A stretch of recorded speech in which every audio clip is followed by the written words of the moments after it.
أعوذ بالله من الشيطان الرجيم بسم الله الرحمن الرحيم الحمد لله رب العالمين والصلاة والسلام على سيدنا محمد وعلى آله وصحبه أجمعين والسلام عليكم ورحمة الله وبركاته. Frères et sœurs, assalamu alaikum wa rahmatullahi wa barakatuh. J'espère que vous vous portez tous et toutes bien. En cette fin d'après-midi, début de soirée, 19h32 de ce jour de vendredi 29 décembre. Alors frères et sœurs, j'ai une très bonne nouvelle pour nos sœurs. Pour nos sœurs et plus généralement pour la femme. En tout cas celles qui se sont concernées par ce qu'on peut trouver dans nos livres hors Coran, bien évidemment. J'ai réalisé, pour ceux qui ont suivi mes différentes vidéos, une ou deux vidéos concernant la question de l'impureté de la femme. Et on a vu dans cette vidéo deux sujets, deux volets.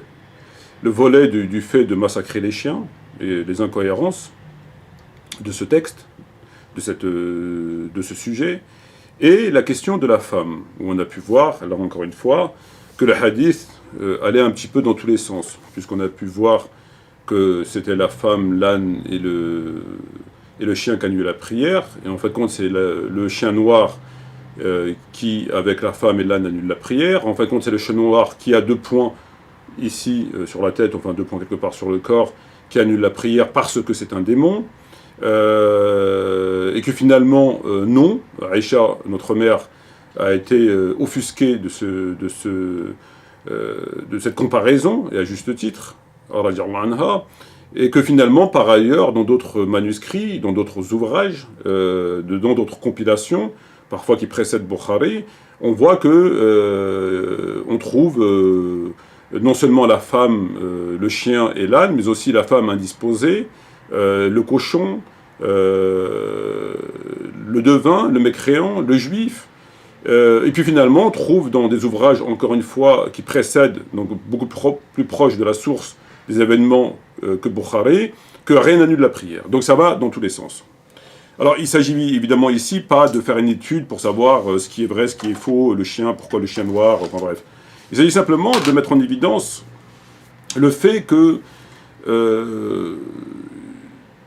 souvent, comme on a pu le voir avec le sharh de l'imam al-Nawawi, rahimahullah, qu'ils n'assument pas leur patrimoine, qu'ils ne vont pas au bout de leur positionnement par rapport à Bukhari et par Muslim, qu'on a pu voir lorsqu'il s'agissait de frapper Abu Huraira et puis d'autres textes qui fait dire au texte finalement ce qu'il ne dit pas, et parfois il va à contresens du texte. Parce que ça dérange. Quand ça dérange, alors il faut trouver des explications, notamment sur les tarawih. Ici, Nawawi, donc le volume 2, page 605, nous explique que finalement, si la femme annule la prière, c'est pas parce qu'elle est impure, c'est parce que, je reprends le terme, comme un vice. Alors, lui, il rapporte des propos, donc je le cite, ils expliquent qu'il faut entendre interruption dans le hadith comme un vice en raison de la distraction de l'esprit que le passage de ces êtres peuvent engendrer. Très intéressant. Alors, je ne sais pas s'il le valide ou pas, après, lui, il cite, parce qu'il cite d'autres avis, puis il est d'accord, enfin, ça va un petit peu dans tous les sens.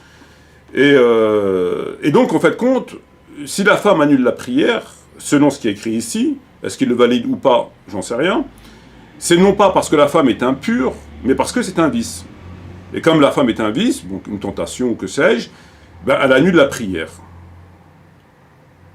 Et donc cette tentation, finalement, se limiterait à une selle de chameau. Si vous mettez une selle de chameau, il n'y a plus de tentation. La tentation, elle disparaît. Donc la tentation n'est valable, n'est effective, que s'il y a une distance d'une selle de chameau. Une tentation, elle l'est ou elle ne l'est pas. C'est une tentation ou ça ne l'est pas. Une selle de chameau, je ne vois pas en quoi peut interrompre la tentation. Très bien. Ça, c'est ma réflexion, qui vaut ce qu'elle vaut. Alors, on va s'écarter de ma réflexion pour voir la réflexion de gens qui sont proches du prophète, comme notre mère Aïcha, qui a vécu avec lui, qui était son épouse, et qui est à même de savoir qu'est-ce qui en ressort, finalement, de ce propos. Lorsqu'elle réfute ce propos, dans le texte, qu'est-ce qu'elle dit? Elle dit, bon, elle est offusquée, et elle dit, comment pouvez-vous vous comparer à des chiens et des ânes, alors que moi, que le prophète priait à côté de moi, et ses vêtements touchaient mes vêtements, je repliais mes jambes, etc., etc. Donc Aïcha, radiallahu anha, lorsqu'elle explique ce hadith, qu'est-ce qu'elle dit? Elle ne dit pas qu'il s'agissait d'une tentation. Elle dit bien qu'il s'agissait d'une impureté. Parce qu'elle dit, le prophète me touchait.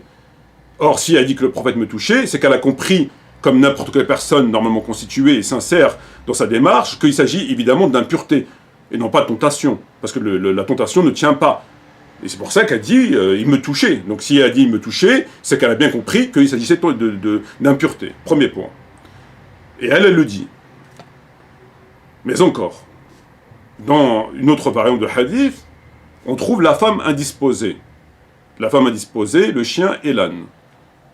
Alors là, encore une fois, lorsqu'on trouve la femme indisposée, on comprend que le fait qu'elle soit indisposée, conformément à ce qui est écrit au Coran, elle est impure et qu'on ne peut pas avoir de rapport sexuel avec elle.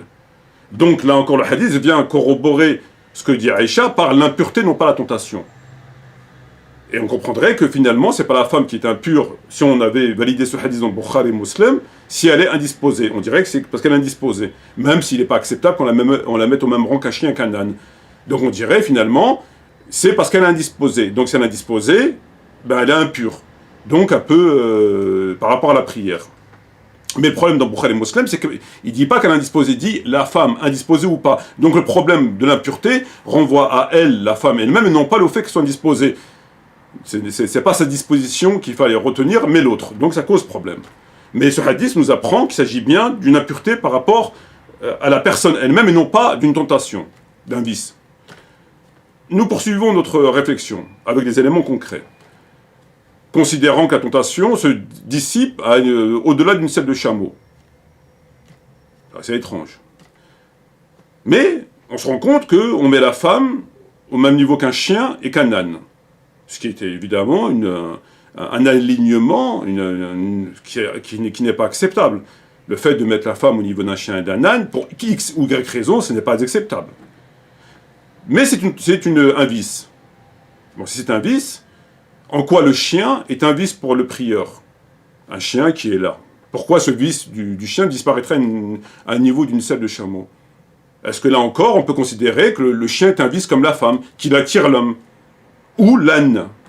On voit bien qu'il s'agit d'animaux qui peuvent être vus, à raison ou à tort ou à raison, comme impurs. Comme dans le Maghreb, on n'aime pas trop le chien, on considère, et puis beaucoup pensent que si vous touchez, ça annule les ablutions. Donc on voit bien que la catégorie d'animaux qui est citée est en rapport avec une impureté, non pas avec un vice. En quoi un âne est un vice? En quoi un chien est un vice? Donc évidemment que tout ça laisse clairement à penser et à affirmer qu'on est face à un problème d'impureté au sens strict, tel qu'elle l'a retenu Aïcha, et tels qui sont mentionnés par ailleurs dans d'autres hadiths, au niveau de la disposition de la femme, mais aussi de l'animal lui-même, le fait qu'il ne soit pas très noble, on va dire ça comme ça, quoique le chien est quand même une créature à qui on doit pas mal de choses, mais le bourricot et la femme. Donc il n'y a pas de tentation vis-à-vis d'un bourricot d'une femme ou d'un chien, ça n'a pas de sens. Dire qu'il y a une tentation avec un âne et un chien, et qu'elle se dissiperait au-delà d'une selle de chameau, etc., etc. Donc à travers toute cette réflexion, et notamment celle qui a été retenue par notre mère Aïcha, qui dit que le prophète l'a touché quand il priait, on voit bien que ça n'a rien à voir avec un vice quelconque. Que l'explication qui est donnée ici est en décalage, et seulement qu'on puisse dire, totalement avec le texte. Pour toutes ces raisons, puis d'autres qu'on peut évoquer. Mais le problème étant, c'est qu'on a l'impression, et il le fait souvent, que quand le texte est extrêmement grossier, il faille lui donner une explication plus noble. C'est toujours comme ça, parce que le texte est choquant.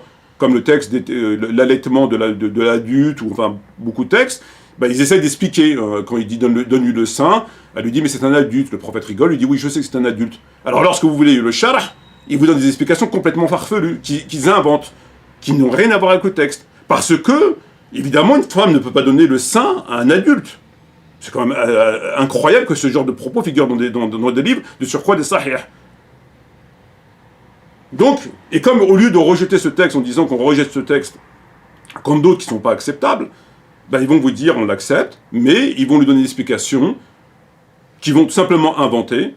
En fait, c'est parler pour parler, qui n'est pas en conformité avec les éléments du dossier, c'est pas en conformité, c'est pas en harmonie, mais on a donné une réponse. Peut-être que, c'est en contradiction, mais c'est pas grave, on a donné une réponse. Et là, le fait qu'ils disent que c'est un vice, évidemment, c'est quand même assez incroyable. Alors, donc, l'âne est aussi un vice. Le chien est aussi un vice. Pourquoi? Ben, on ne sait pas. Le chien noir est ainsi un vice. Le berger allemand n'est pas un vice. Le labrador n'est pas un vice. Le chien qui a deux... Enfin, alors, quand c'est un démon, c'est aussi un vice. Parce qu'il a 2 points, puis il annule la prière parce que c'est un vice. Le prophète a précisé parce que c'est un démon, il n'a pas dit parce que c'est un vice. Quand on a posé la question pourquoi le chien noir avec 2 points, ou le chien noir tout court, il a répondu parce que c'est un démon.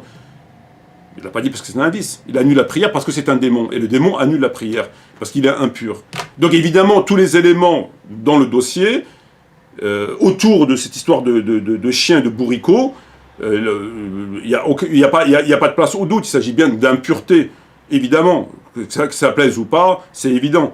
Alors venez nous expliquer maintenant que non, c'est parce que c'est un vice, donc le prière, enfin, ça n'a pas de sens.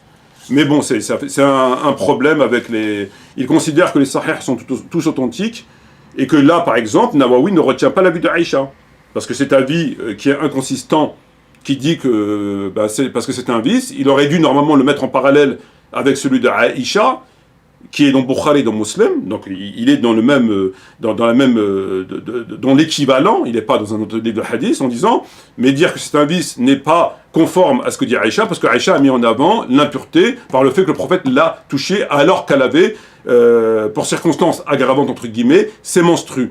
Et menstrues renvoie à l'impureté conformément au Coran. Donc il dit on ne peut pas retenir cette histoire de vice vu que c'est pas conforme à ce qu'a dit elle. Et là, on est dans le sahih, on n'est pas dans l'idée de Metmachi qui, sa logique à lui, ou l'idée du voisin.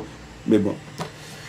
Sur ce, je vous remercie, wassalamu alaikum wa rahmatullahi wa barakatuh, et j'espère à bientôt. J'espère qu'une personne, les gens se manifesteront pour reprendre la relève ici de l'islam de France, évidemment pour dénoncer tout ce qui se passe. Je pense que c'est indispensable. Moi, je me prépare, comme je l'avais dit dans mes vidéos précédentes, à me tourner vers des gens... avec qui je peux avoir un échange, donc je suis en train de me préparer pour cela, parce qu'il y a des choses à dire, et j'espère que nos jeunes frères en France prendront la relève pour faire leur wajib qui est imposé par le Coran, et de ne pas laisser, je ne parle pas de ce genre de sujet qui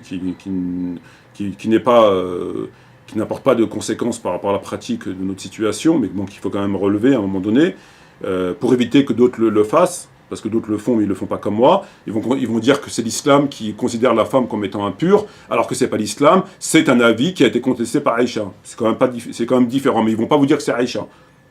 Ils vont dire, regardez, ils disent que la femme est impure, comme le chien, la compare... Et effectivement, c'est choquant, mettre la femme au même rang qu'un chien, un âne, en soi, c'est pas acceptable. C'est pas acceptable. Je veux dire, on ne parle pas comme ça des mères des croyants, et pourquoi pas de Marie, alayhi salam. Marie était aussi une femme. Donc là on a la femme, il n'y a pas de... Donc c'est pas acceptable, évidemment. Mais eux, ils vont pas vous le dire, ils vont pas dire c'est un hadith qui est faux, parce qu'il a été contesté par Aïcha qui dit comment pouvez-vous vous comparer un chien à un âne, le prophète priait et me touchait, et ça n'annulait pas la prière. Voilà, ils vont pas vous le dire. Bref, sur ce, je vous remercie, wassalamu alaikum wa rahmatullahi wa barakatuhu, et à bientôt, Inch'Allah.